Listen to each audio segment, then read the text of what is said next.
You're listening to Drop It Like It's Pop. Drop it like it's pop. I'm Georgie Statius. And I'm Vicken Karkukli. This is where two lovers of pop culture come together, unfiltered and unedited, to analyze the biggest stories, moments, and yes, controversies the world of pop has to offer, from our very special point of view as media professionals and international event experts. I'm the PR specialist. And I'm the journalist. Join us as we agree to disagree and talk pop till we drop. Karkukli. Hello, Georgie Statius. Where are you? Where am I? I'm currently in London, United Kingdom. Where are you? I'm in London, United Kingdom. I'm sitting right next to you, in fact. This is a first for the podcast. I was going to say, oh my God, we're in the same city. Let's meet. And we've met. We have. And we just had dinner. Did I blow your punchline then? No, it's fine. It's absolutely fine. Look, I'm so excited to be with you. And it's 7 years of not seeing each other in person. Correct. So it's good to be back together. Fun fact, we've only ever spent 3 times in each other's company. The time we met, True. Which was for 2 weeks? 4 weeks. No, 4 weeks. 4 weeks. Mm-hmm. Hello. Yes, thank you. We're all good. Thank you. Dear listener, we just kindly were offered a drink because we're doing this in the hotel bar. That's right. Mm-hmm. Very sort of you got to get creative. Faulty Towers. Well, sitting in a beautiful bow window. We are sitting in a beautiful bow window. We're sitting in Kensington, London. Yes. So we've only ever spent 3 times in each other's company when we met in 2006. But then in 2018. 2018, we spent 5 days, I think, in each other's company. Yeah, kind of around the week. We've been tallying up to maybe 7 hours in each other's company. Yes. I'm so happy that we're back together. That's right. Mm-hmm. Well, that sounded like we broke up. No, you know what I mean, though. That's right. Yeah. And this is a special podcast because I have no idea what the topic is. Look, this is just going to be a conversation, casual conversation between you and me. I'm going to ask you some questions. I'm going to shift the narrative to something that we both do, which is travel a lot for work. So there might be some questions about that. And obviously, we're going to reintroduce, because we haven't done it this season yet, the About Last Time component of the podcast, because there's a few things that I want to discuss from the last time we spoke, which was our episode about family and the concept of family and the narratives and all that stuff. So all that good stuff, I should say. So you were on a very long flight from Australia to London. I was, yes. Mm-hmm. And I was on a short flight from France to London. Yes. And what did you do during the flight? I worked. You worked. Okay. Well, what I did was I listened to the podcast. I listened to the podcast. So anyone catching a short flight, I highly recommend you listen to our episodes while you do that. And listening to the episode, seeing things pop up on my socials over the past few weeks, had me rethink some of the concepts that we discussed in the episode. So maybe we're going to lead with that. Then that's me talking, because I don't know if you have anything else to say about the episode last time. But you might have stuff to say about what I'm going to say now. I hope so. Otherwise, it's going to be a short podcast. It's going to be a monologue. It's just going to be me talking. No, what I wanted to talk about that we kind of mentioned in passing was when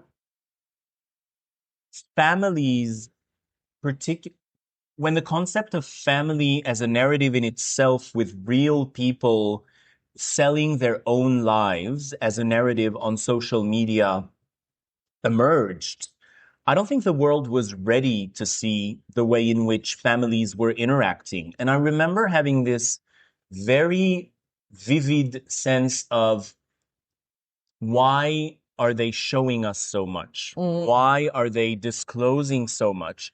And you know, when you had people wish their kids a happy birthday on Instagram, I would always go, or on Facebook or whatever, I would always think to myself, well, send them a text message. We do not need to be witness to this.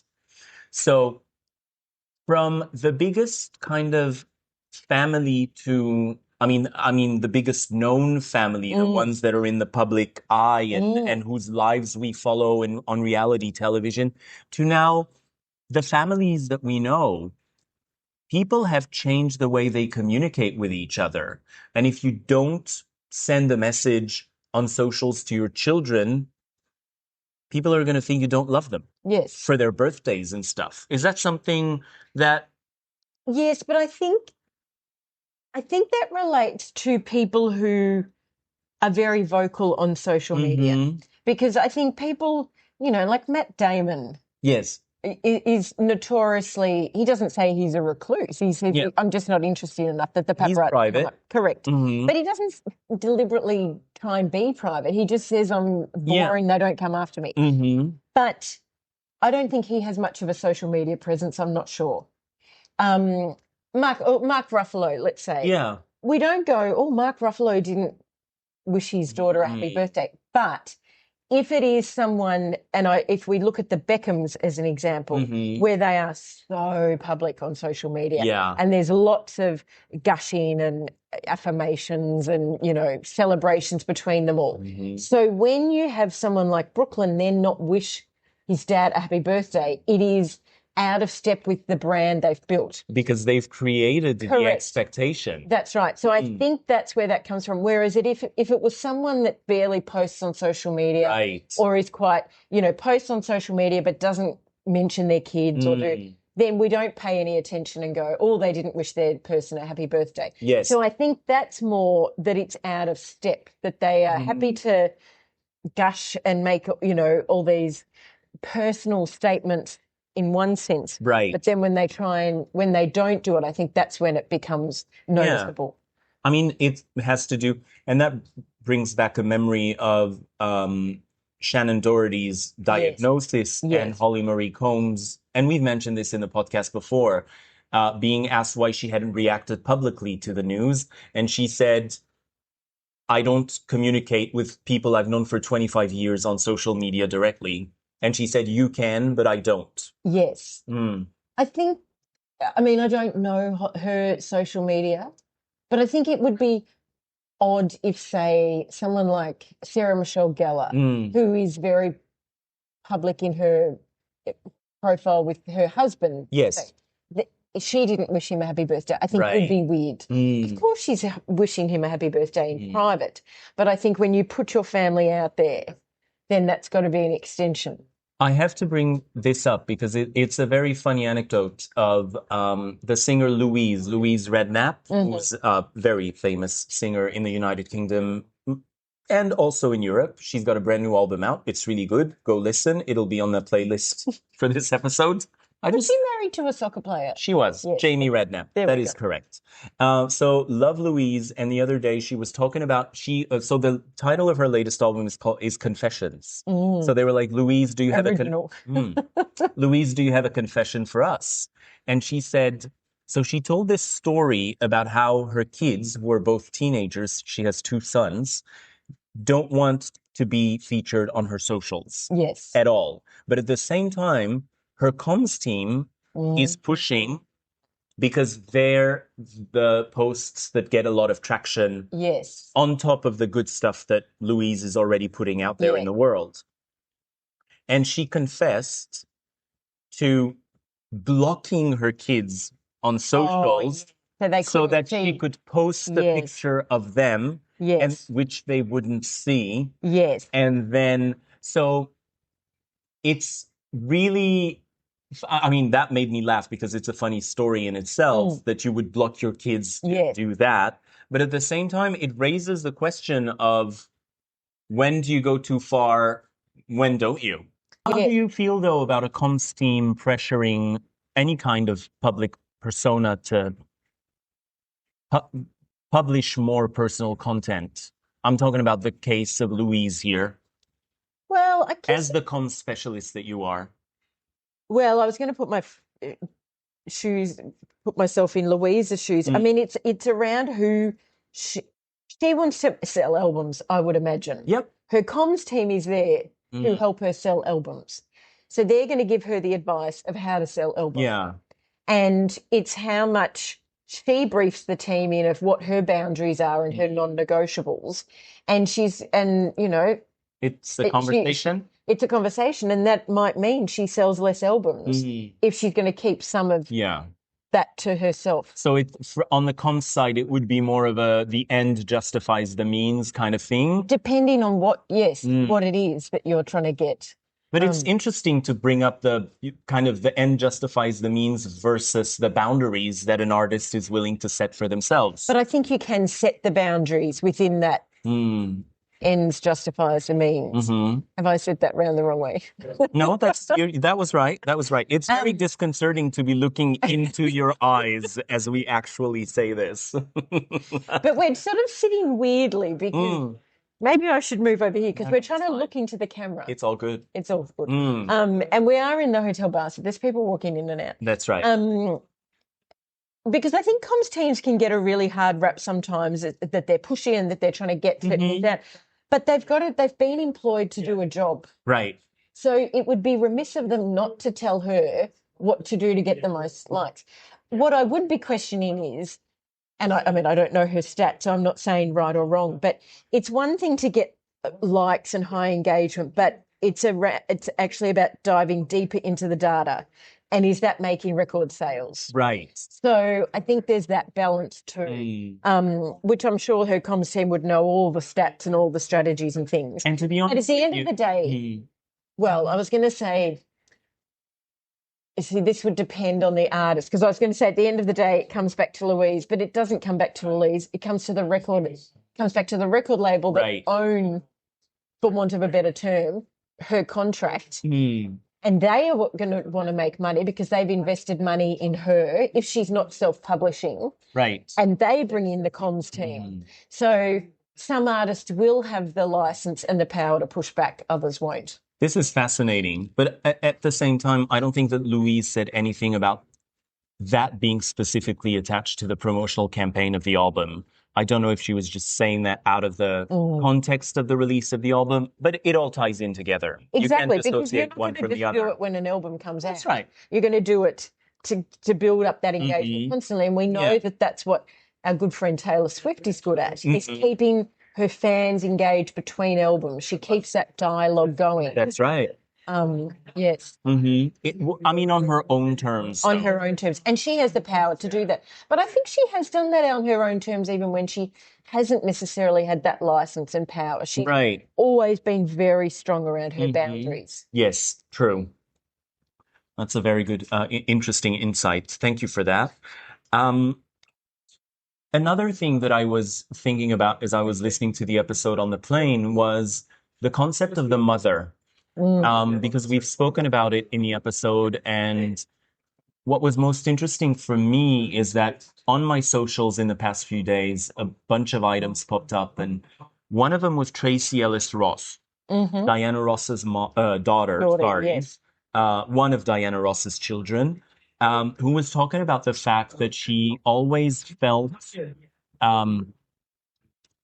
that women who are not mothers are seen as, and we've touched on, we've mentioned the topic last episode, that she was always kind of being presented as being less than because she hadn't had children. Yes. What I find interesting, which is going to tie in with what we said last time, is terminology.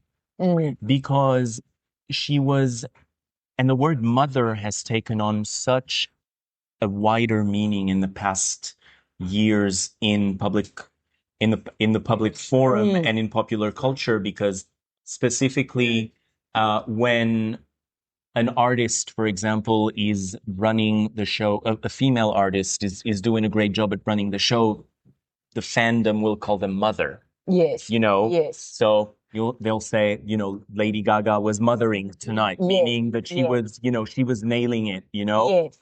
So terminology for me is very important. And I think that Tracy Ellis Ross was talking about the fact that yes, she wasn't a mother in the conventional sense that she like hadn't had any children, and then she went on about, but I'm a mother to my friends, I'm a mother to to my nieces, and like I was wondering, listening to that, if we maybe need to step back from the word mother as a synonym of caring for Of people. nurturing. That's right. Yes. And See, I would, yeah. See, I don't use the term mother in any other way than a mother and the well, child. no, I'm just thinking when I say that, I sort of joke at events, I go into mother mode and I say to the volunteers, and I say this as in most of our volunteers are younger. Yeah. So it's not, I'm talking down to the volunteers, they're younger or our interns. And I'm like, have you drunk enough water? Have you done this? And I become quite protective of them. Yes. But I do sort of go into mother mode and I sometimes do use that reference. But I think it is a nurturing thing. I think I can't mother. Well, I mean, it comes down to it does come down to when we were talking about family. Do we keep the definition strict as to what the dictionary is? That's right. Or do we use it as more of a metaphor? No, metaphor is the wrong word, but do you know what I mean? Like, but as much as I respect, a vibe. No, but as much as I respect what Tracy Ellis Ross was saying, it kind of bears the question for me of, she was almost justifying that she was what she wasn't in ways correct that would kind of bring her closer to what people expect her to be. Yes. Oh, absolutely. And as women, and you can say this is, not a gender thing, but it clearly is. Women we're brought up, I mean, not saying specifically our parents, but society. Yeah. That, you have kids. That is the role of the woman. We reproduce. And society doesn't know what to do when you don't have kids. And I experience it myself when people will say to me, do you have children? And I say no. And I get all sorts of comments like, oh, you dodged a bullet. Oh, and these are actual comments I've had. You dodged a bullet. You must have a cozy life. Why couldn't you have them? Why didn't you decide to have them?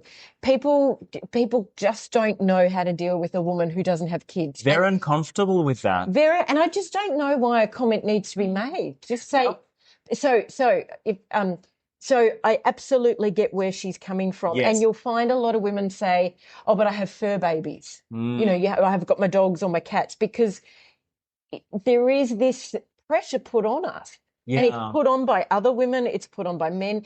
I would say it's primarily other women often that I get the comments from. So I think there is this pressure that you do have to fill that space and justify, but I am nurturing, but I am caring because I mothered these people, or I've got a dog or something. So I can absolutely see where she's come from, because I don't think society or the media know what to do with someone who doesn't have children. And we've had it in Australia. We've had a female prime minister who didn't have children, and the amount of comments made, well, what would she know? How would she know to run a country if she doesn't even have kids herself? Like, she's just got no, the insinuation is, well, she has no grasp of.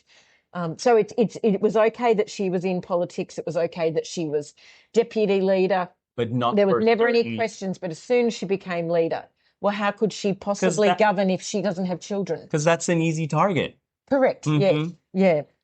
That's very interesting. I remember this scene as well in the second Sex and the City film. Once Big and Carrie were married, and this couple comes up to them, and the woman as a fan starts engaging with Carrie, and as soon as she finds out that they not having children because they don't want any, the woman loses all sense of, she doesn't know what to do with herself. She doesn't know what to say. And it gets really uncomfortable. Right. And then Big and Carrie have a conversation around how they responded to that and their different takes on it. That was an interesting moment, that one. Yes, I thought so. Well, thank you. One of the better moments of that film.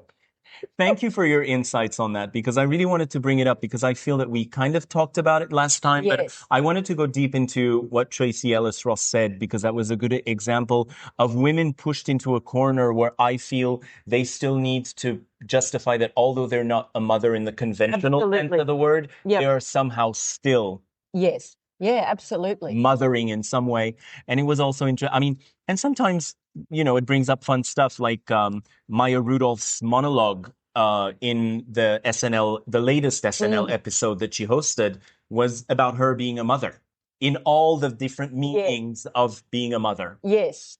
And it's, well, two things. One thing we didn't talk of in the podcast last time, which we absolutely should have when we talked about mother, is Alien and the representation of mother in Alien. Oh, tell me more. I'm not an expert. Well, we'll come back to that. I want to park that. Yeah. But coming back to the comment about children, yes. If I was listening to Armchair Expert with Dax Shepard and Monica Padman, and they had Sam Rockwell on. Right. Talking about his long-standing relationship with his wife, Leslie Bibb. I love Leslie Bibb. I love Sam Rockwell. They don't have kids, and they've obviously... And I found it really interesting because Monica said, oh, did you decide not to have them? And you cannot ask people that.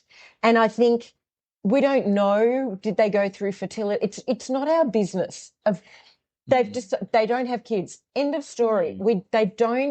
There is no responsibility there is no obligation for them to tell us why they didn't have them. And I found it interesting that it was a female that asked the question. And I wondered after if she would have gone, oh, that's not a question you ask. It's certainly not a question you should ever ask a woman, because you just do not know what has gone on. Now, he rolled with the punches and he said, no, it was just a decision we made. Kids weren't for us. But they still couldn't get past that part in the interview where he doesn't have kids. That's right. It still had to be questioned, why don't you have kids?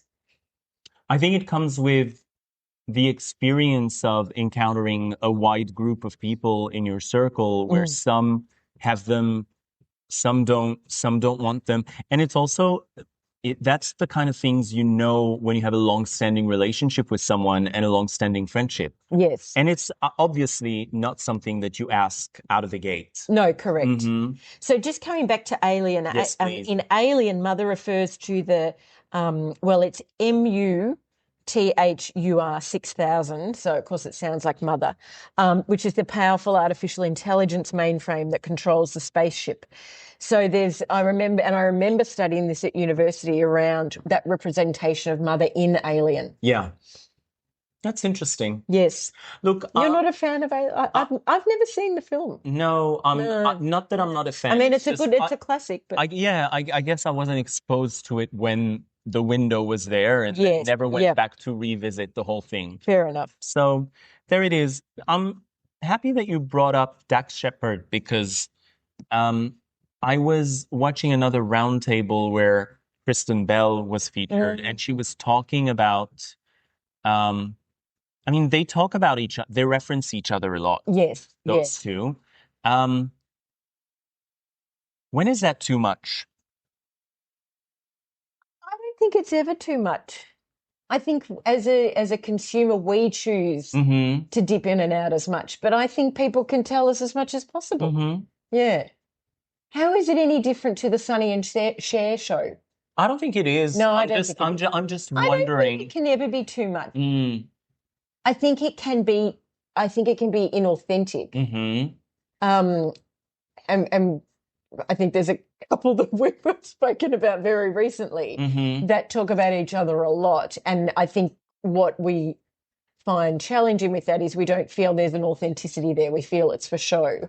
I think for Dax and Kristen, they are very public about their relationship and they're very open and I think they go out of their way to say, we appear like the perfect couple, but we're not. We fight. We have challenges, and that's okay because I think they try and normalize it. But I think they can put as much out. It's how much we want to consume. And that's very interesting because it mirrors real life so much of we all have in our circles people who will be more open to expressing the vulnerability of the couple as a unit in their own lives, and some people won't. And certainly once you start talking, and I'm scanning my group of friends in my head as I tell you this, but some people, even with me, they'll open up if you open up to them, Yes. So I think there's a lot of that as well mirrored, because sometimes people just want to kind of sweep it under the rug and not really talk about it and not hear it from other people either. Yes. Yeah. And I mean, I remember thinking back, it's made me think back to friends who've been in mothers' groups where everyone's like, no, our baby sleeps perfectly and everything's fine. And, and I remember one friend was in one of her groups and she was like, I am struggling so much. Mm-hmm. And everyone was painting this perfect picture. And in the end, she just said, I'm not experiencing the same thing as you. I am really struggling and I'm drowning in this and that. And then people went, oh, so are we. And so are we. And the facade came down. Yeah. But it kind of took one person to open that. So, no, I have no issue at all with Dax and Kristen because I think they have been open from the start. Yeah. Yeah. I mean, one thing though, I don't think they're doing it to get publicity. I think maybe that's the difference. I think, I mean, obviously he's got his podcast and, she's on the first couple of episodes, but I don't think, it's not for publicity. It's just them storytelling. I think it's when it's a couple that it's for publicity, which I think is very obvious. And I think as consumers, we see through that pretty quickly. I think that's when it becomes an issue. I really enjoyed the dynamic that was displayed on the documentary about Jason Kelsey, which came out, I think, a couple of years ago before the whole Taylor Swift and Travis thing blew up and everything, because there was this window into the family and also the vulnerability of them as a couple, his wife Kylie. And that was very interesting because now that they've become... Kylie wasn't a public figure back then. No. She is now more so. I mean, yeah, absolutely. She's got one of the... I was going to say, she's got one of the biggest podcasts. I think she outrated Joe Rogan at one point. For some time, yeah. And then I don't know who's number one now, but so she's become her own thing, but it was all the ramifications. And also the couple within a wider family unit, which is what the Kelsey kind of dynasty is now. So, the individuality of the couple within the bigger family dynamic was also something that was very interesting. I do have to say, though, and then you mentioned the Obamas and the Kristen Bell Dax Shepard unit. I don't think that where I come from now, I don't think that Dax Shepard and Kristen Bell are very visible. Are people invested in them in Australia? Well, I can't speak for our whole nation. I've just popped back onto Dax's podcast. So I used to listen to it a lot. And then I kind of dropped off, but I've come back. I think so. I mean, my sister was a very big Veronica Mars fan. Oh, yeah. Well, I shouldn't say was. I'm sure still is. No, I mean, certainly not to the extent of America, but I think, Dax's podcast is very big and it's grown from nothing. And just coming back to those two, when, we're talking about sort of couples and putting too much out there, I think the thing with Dax and Kristen is that they are so open and real. Yeah. Well, I mean, they're as real as we assuming they are. I'm sure, they aren't letting every barrier down. I think when we talk about couples that, post too much about each other or things, I think it's when it's just so sugar-coated.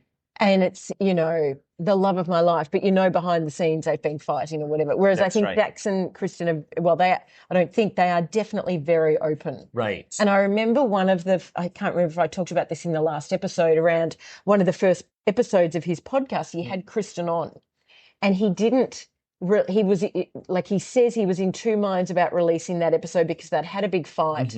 There was so much friction. Yeah, we spoke about it. Yeah, and then he thought, no, we should do. So I think that realness, but I think when it's a couple that just push this agenda of forcing us to think they're this happy couple, I think that's when maybe it can become too much. It comes down to that authenticity and people, people are very savvy consumers and they will see through the bullshit. But you are the comms specialist, and I want to know, when does spontaneity become too much? And if you're a comms person, is that something... I mean, I don't know if they've got communication advisors or anyone, those two, but when does spontaneity get tired or oversharing get tired?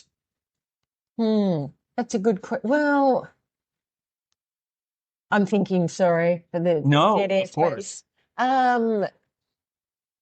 I think it comes down to that authenticity. Yeah. As soon as it stops being authentic, that's when it's overdone. So I think if the spontaneity is authentic, if we believe it, if the storytelling's there, as soon as you lose that, that's when you've got an issue. And I'm not taking away that I'm sure some of that, that authenticity is manufactured. Right. So I'm not saying it's not, there's not a whole strategy plan behind, various people. I don't know if there's behind them, but it is when it's jumping the shark. That's right. Yeah. Listeners, Jumping the Shark was one of our episodes earlier on in the season. It was. If you haven't listened to it, please do. I wanted to also address what we didn't really talk about as a topic. We mentioned it in passing, but I kind of want to go back to nepotism in terms of I was watching an interview of Jamie Lee Curtis the other day, and she was talking about how in the end, although she was the daughter of Janet Leigh and Tony Curtis, no one wanted her as a Hollywood actress. Yes. And then only because she accepted to audition for a role that was a low stakes kind of, and only ended up becoming a big thing once the movie came out. Yes. Did she get a break in Hollywood? Yes. And do you want to say something? Yeah, no, well, I was going to say two things on the nepotism is that I do think it is hard for people in show business because if you're in any other industry, I mean, my sister and dad worked in a business together. Yep.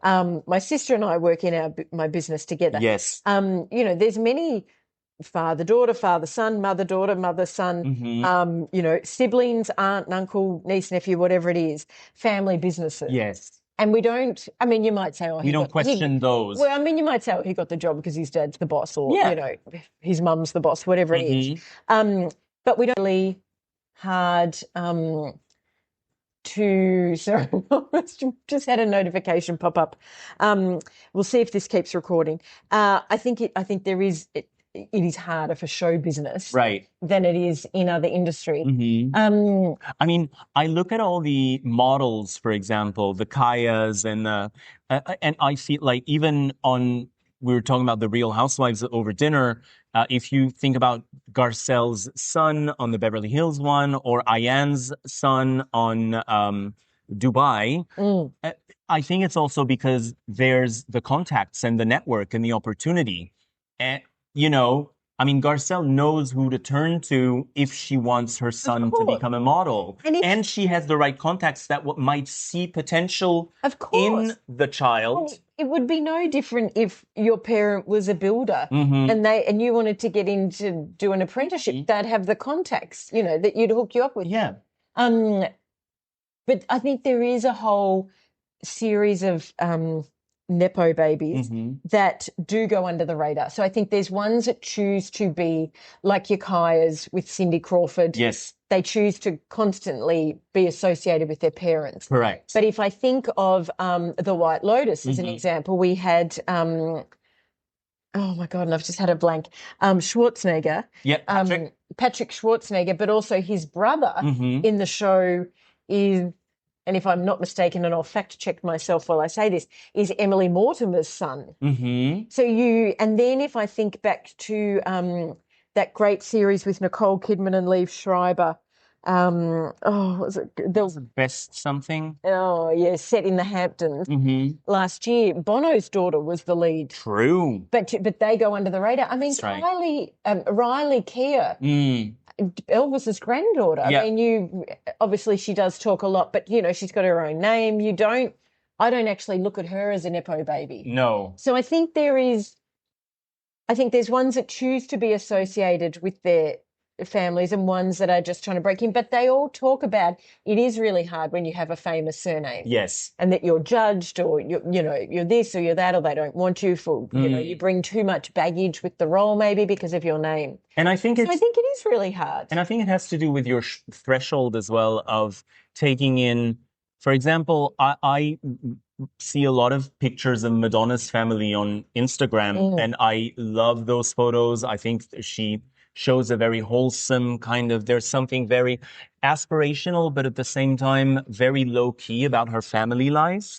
Whereas, one might have a different opinion about kind of Beyonce's daughters being on stage with her every night. See, I would have a very different opinion that Madonna's family is very low key. I think it's the absolute opposite. There you go. Yeah. But I think it also has to do with... And the wholesome image, I think, there's a lot of conversation around Rocco's relationship. Oh, true. With his mum and going back and forth with his dad. So, but that's the whole thing. We all have different opinions. And depending on how we view the person that gives us that content as well. And I think as soon as you start playing into who you...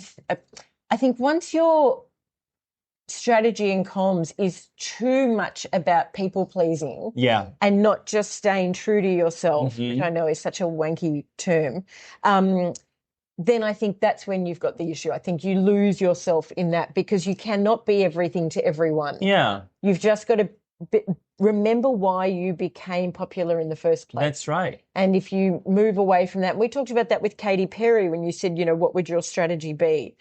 And I think she's done the right thing. She's playing the long game. She's made jokes about things, her sort of not reputation, but how she's been perceived at the moment. She's made jokes. Her persona. She's made jokes about that at her Australian concerts. So, but I think as soon as you start really trying to play to certain audiences, that's when you're going to come undone. And I had no opinion going into this bit of conversation with you in terms of Nepo baby, good or bad. Yes. I mean, if Nepo babies hadn't been allowed, we would have never had Jane Fonda. So, that settles it for me. Absolutely. Well, correct. Yes. The Bronte sisters or there's a lot of families who've been in the biz. Yes. Correct.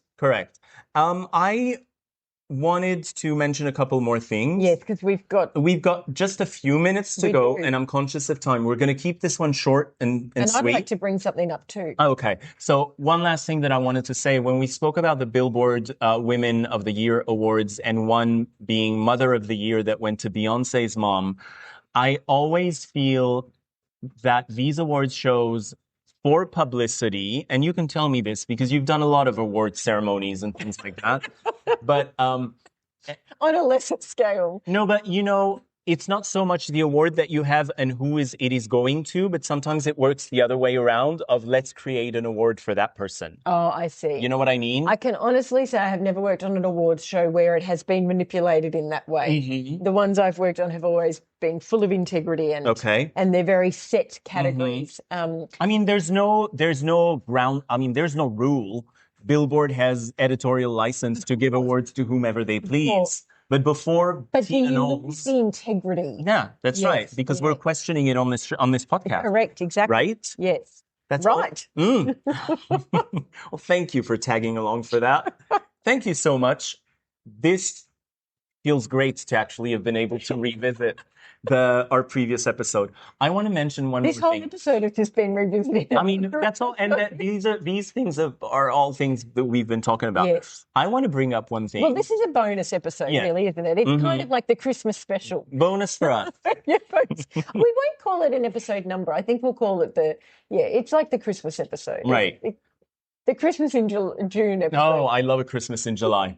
Why do Europeans like a Christmas in July? We have a Christmas in July in Australia because we could do a whole episode around my aggravation at this bullying of countries and areas that don't get snow. Right. We think that the only right Christmas is a winter snowy Christmas when there is a minuscule part of the world that actually experiences that Christmas. You're right. And so we're led to believe that Christmas should be cozy and cold and you're having hot chocolates and, and, sparkly lights because it's dark at 4 o'clock kind of thing. So in Australia, we have Christmas in July because that's winter. Right. So we are playing off the stereotype we have been fed having it. But I'm curious why someone who lives in a cold Christmas would have a Christmas in July. Because I encountered the concept of Christmas in July in Australia when I was living there. That's done. We could have wrapped that up a little earlier. I know, right? Well, but I did want to hear your whole point. But you are absolutely right, because even in the United States, for example, where I lived for a bit, and I've had Christmases in Los Angeles, for example, and while it's snowing and probably freezing in New York and Chicago, you're on the beach the day of Christmas, or same if you're in Florida. Asia doesn't get snow. You're absolutely right. It's such a tiny. Should we talk about do they know it's Christmas and the narrative of that? Have we talked about? I think have we talked about that? No, but we got to do a Christmas episode one day. We might do, yes. And baby, it's cold outside. We can, oh my God! Do some cancel culture in Christmas songs. There's a lot to unpack in Do They Know It's Christmas? What was I saying? So we were talking about. No, it's gone out. No, I think I wanted to bring up one item that is going to feel completely out of the blue, but there's an anecdote I wanted to tell you over dinner, which I didn't because I wanted to save it for this conversation, because we've been talking about Megan's podcast appearance that's been, talked about so much, the latest one. And I was watching her show, and we were talking about this over dinner of her Netflix show, and wondering how can a person smile so much while doing such basic things, like putting flour in a bowl or something. She's genuinely enjoying it. No, but I'm going to tell you one thing that I feel is a direct consequence of that, because there was so much backlash about that. Can I just pause you for a moment? Yeah. Just while we talk about her podcast, because it's interesting, isn't it, that's a podcast. Yeah. A podcast you listen to. Yes. But the way podcasts have evolved is we now get snippets. Well, we can either watch them in their duration. You're right. On Spotify. Yep. Or YouTube. Any platform. Or any platform. So it actually has become a visual thing now.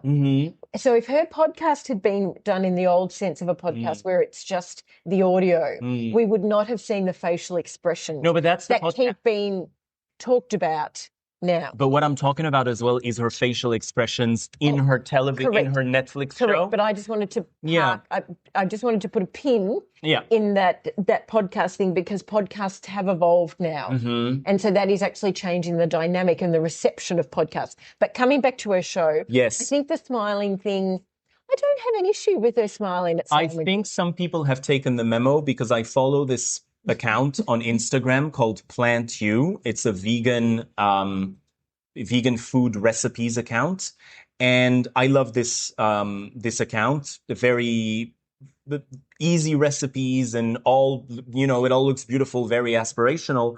And I noticed in the past few weeks that the person Carly, who's the person this account belongs to, used to smile all the time doing, like, pouring things into bowls and stuff, and she stopped doing it.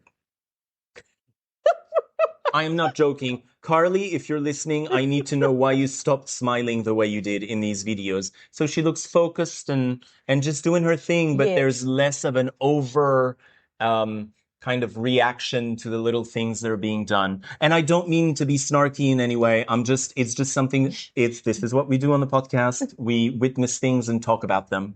But I'm just having a moment to America Ferrera? Thank you's monologue in Barbie. Oh, yeah. Because I think I don't mean to keep turning this into a gender thing, but because I've never seen it. Because we are talking about, that monologue is, oh my God, I haven't seen the film. Don't worry about the film, just the monologue is unbelievable.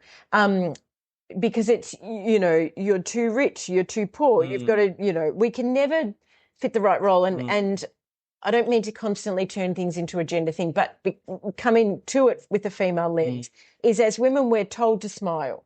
Smile, come on, smile. I mean, I can remember working at an event where, like, the chief, well, it wasn't the chief of staff, but the chief comms officer for the Canadian Prime Minister, said to me as I was walking past, "Smile." And it wasn't until later I thought, hang on, I don't need to smile. So I think we're told we need to smile more. Now we're being told we need to smile less. So I don't have an issue. If someone wants to smile, smile. I mean, in this particular case, I don't think it's a gender thing. I think it's just something that may have been witnessed as kind of being perceived negatively by people, and someone taking the hint. But once again, it comes down to authenticity, because I think the backlash that the Meghan podcast with Jamie, I don't remember her name, which is terrible because, I mean, she has a massive following and she has a massive podcast. I think the backlash about the smiling in that is what is perceived is not very authentic smiling. But that's the podcast. Again, I was only talking about Meghan's show. Correct. So, but I think it still stands. It comes down to, is it authentic smiling or is it not? Because I think we wouldn't be questioning it if we felt it was natural. So, I mean, do you smile all the time when you do stuff in the kitchen? Sometimes, yeah. I think if I had TV cameras, yes, I would. Okay. All right. And I mean, I think if we look, I'm just trying to think of some other chefs that I think, I mean, I have not watched With Love, Meghan. I think that's what it's called, in its duration. So this is, not the most informed commentary I'm giving at the moment. I just want to say I love Carly's page and her books and all the stuff that she puts out. Okay, perfect. So, thank you. Absolutely didn't mean to kind of start a thing at all. But the smiling, I think there's a lot of shows where people smile a lot and we don't question it. I do think when there is someone with a target like Meghan, where there is this pile on because it's easy and I'm not going to say rightly or wrongly, that then everything they do comes under far more scrutiny than someone else. So the playing fields are never level. And also, I have to say this because it's something that's come up a lot in this season, is that we notice as we go along and we keep having these conversations that there is a very strong cultural difference between even us as an Aussie and a Frenchman, and for us, the French are very reserved and restrained, and a smile is not, I mean, we don't see for me, for example, American television, too much laughing, too much smiling, too much sappiness sometimes, you know what I mean? So they're not things that I respond to positively to begin with. But I think it comes down to that authenticity again. Absolutely. Because you said it's too sappy. Yeah. So you're correct. That's right. You're not buying. Yeah. You're not picking up what they're putting down. That's right. That's all I had to say for today. Lovely. I did want to ask you a few questions. But, just 1 minute. I haven't had it. Oh, did you want to ask something? Sorry. No, I would like to have a moment to talk. Oh, sorry. Go ahead. Well, I think seeing you've had the floor. Yes. I'm going to take the floor. Is that we had a very pop culture moment today. We went to Notting Hill. We did. We did. Yes. Yeah. And I think that's a very interesting study on how a neighbourhood, pop culture claimed a neighbourhood and changed a neighbourhood. That's right. I mean, I think gentrification was moving throughout London, so we can't say it wholly happened because of the film, but it painted a picture of this whimsical fantasy London, and particularly Notting Hill, which was in contrast to actually the bohemian and very culturally rich Notting Hill that it was, with very much a Caribbean heritage in there, and you don't see any of that really in the film. And it was interesting because I was reading a blog today by someone who had revisited Notting Hill 20 years later and said, it just reminded her that she never felt she was a proper Londoner because she wasn't having these dinner parties and she wasn't living this life like Notting Hill portrayed. And I think it's we see that in movies all the time, but when it is attached to a place, and the fact that it was in Notting Hill, that we saw Portobello Road, that the bookstore is still there, it was anchored and gave it a bit more real life than something like The Holiday or Bridget Jones's Diary that isn't anchored in a plate. So I just thought, and I remembered seeing Notting Hill at the cinema in Kensington, I think. I must look up where the cinema was, but I remember seeing it in London because it came out when I was in London. Right. And that excitement, particularly seeing it in a suburb next to the suburb that it is set and filmed in. Of course. But we went there today and it still draws, 20 what? So it came out in 99. So 26 years later, it still draws a huge tourist crowd. Yes. Which is all down to the film. Right. And so I just thought it was interesting to reflect on that film and what did this blogger called it? The Richard Curtis. It's not the Richard Curtis cringe, but there was a reference to Richard Curtis, obviously a very famous British filmmaker who made Notting Hill, but also did Love Actually. Right. And other sort of whimsical films. So yes, I just wanted to mark that. Thank you for that. I didn't know we were going there today, so thank you for stopping me in my tracks. No, because I was gone.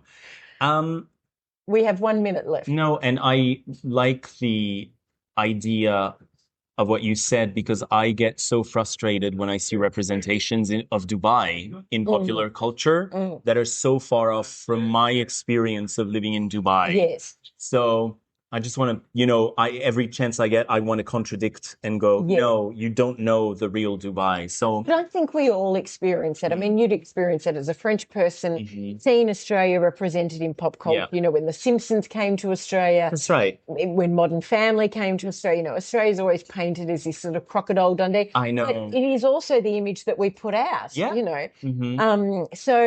I think every culture is used to that stereotyping in popular culture. Yeah. I mean, I think there's a stereotype of Australian, or, I think there's a stereotype of any country, even within its own popular culture. That's right. Okay, doing a 180 for our last 30 seconds. Yes. We talk about what we do for work on this podcast, and thank you for your insight on the cons thing today. I think it was fascinating. I want to know, because we travel a lot, what are the 3 things you never travel without? Oh, I hear this question a lot on podcasts. Not saying you've stolen. No, I haven't. But I don't know whether I've got. I can give you mine. Maybe that'll inspire you.